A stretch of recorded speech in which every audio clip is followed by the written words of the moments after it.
3, 2, 1, start. T-minus. And off to Atlantis' computers has occurred. So rocket booster nozzle steering check and work.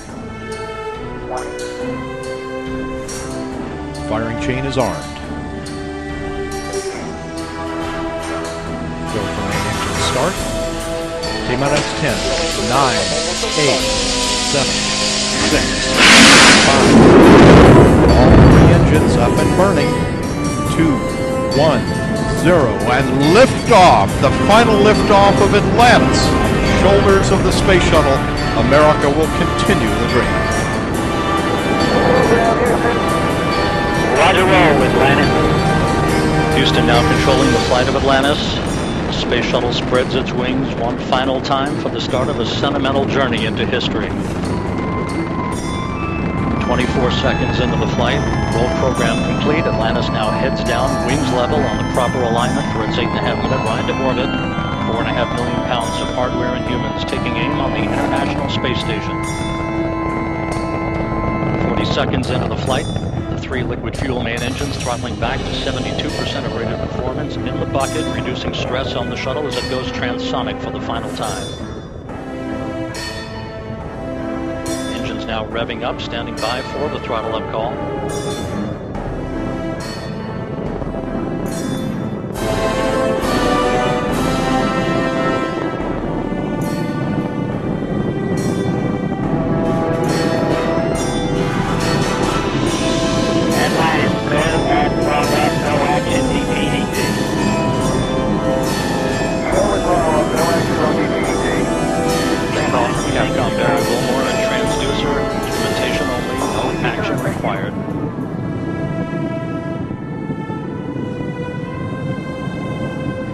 Atlantis now 15 miles in altitude, already 16 miles downrange from the Kennedy Space Center, 1 minute 40 seconds into the flight.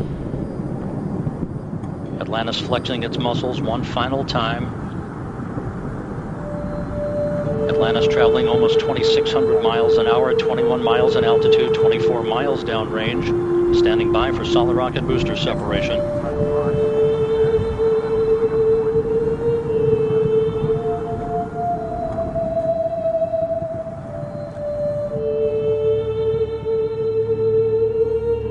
Booster officer confirms staging a good solid rocket booster separation. Guidance now converging.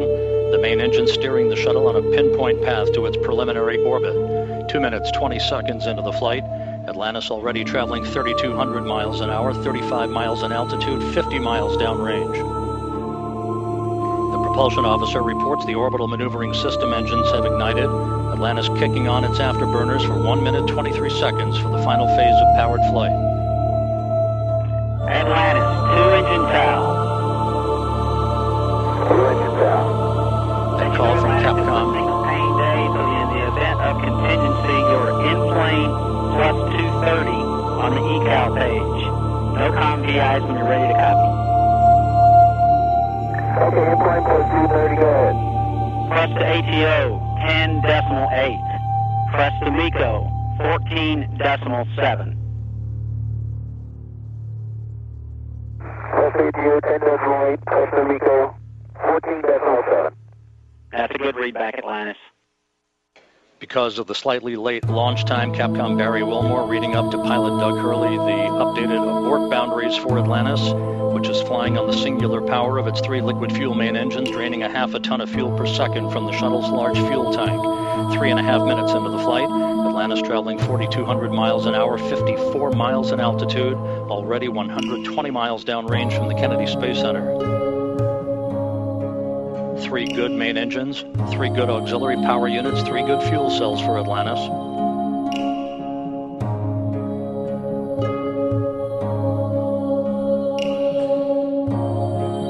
Atlantis, negative return.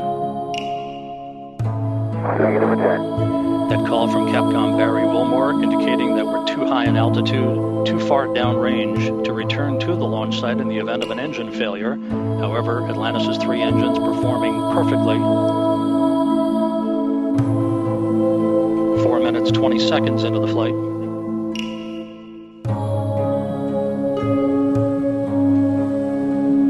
currently traveling 5,500 miles an hour, 62 miles in altitude, almost 200 miles downrange. 4 minutes of powered flight remaining. Atlantis speeding straight as an arrow toward its date with the International Space Station Sunday morning.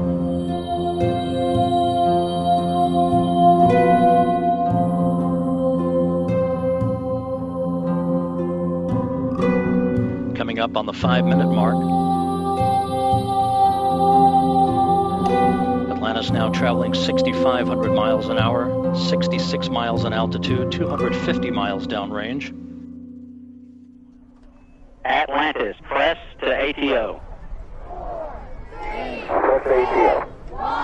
That call indicating we can make minimal orbital targets in the event of an engine failure. All 3 engines continue to function normally. Atlantis will begin its slow roll to a heads-up position shortly.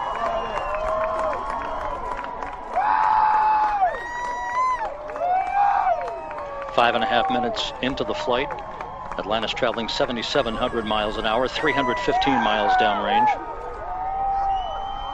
Atlantis, single engine, ops 3. Single engine, ops 3.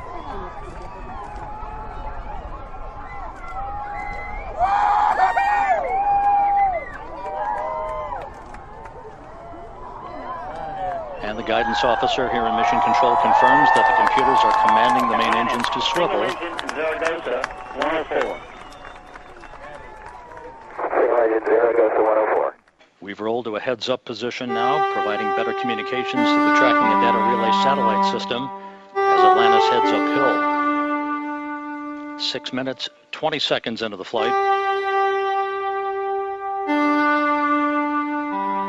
Atlantis, press to MECO. That call indicates that we can make our normal orbital cutoff targets in the event of an engine failure. However, all 3 main engines continue to function normally. Nominal. Fergie, go to plus X, go to pitch.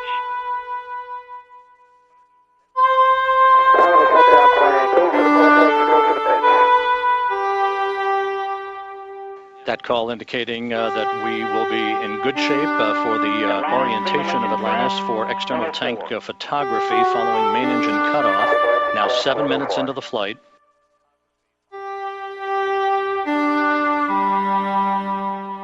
One minute, 20 seconds till main engine cutoff. Atlantis traveling 12,000 miles an hour.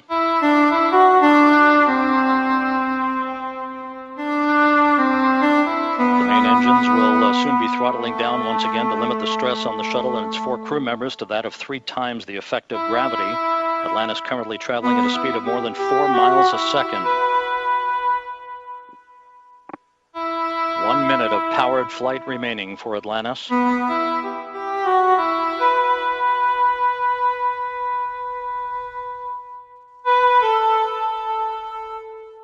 3 good main engines, 3 good auxiliary power units, 3 good fuel cells. Approaching the 8-minute mark into the flight. Atlantis now traveling more than 15,000 miles an hour.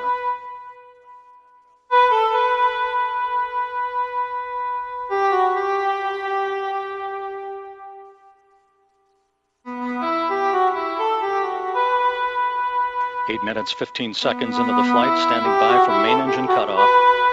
That'll be followed a few seconds later by the separation of the external fuel tank.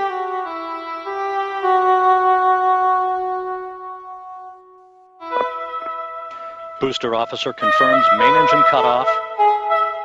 For the last time, the Space Shuttle's main engines have fallen silent as the shuttle slips into the final chapter of a storied 30-year adventure. Now standing by for external tank separation.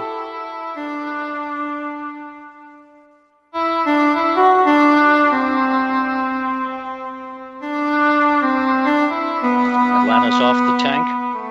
Commander Chris Ferguson will be maneuvering Atlantis now into an orientation to enable Sandy Magnus to capture digital still imagery of the external fuel tank as it drifts away. OMS 1 is not required. Your preliminary OMS 2 TIG, 37 minutes. 37 minutes, no OMS 1 required, thanks.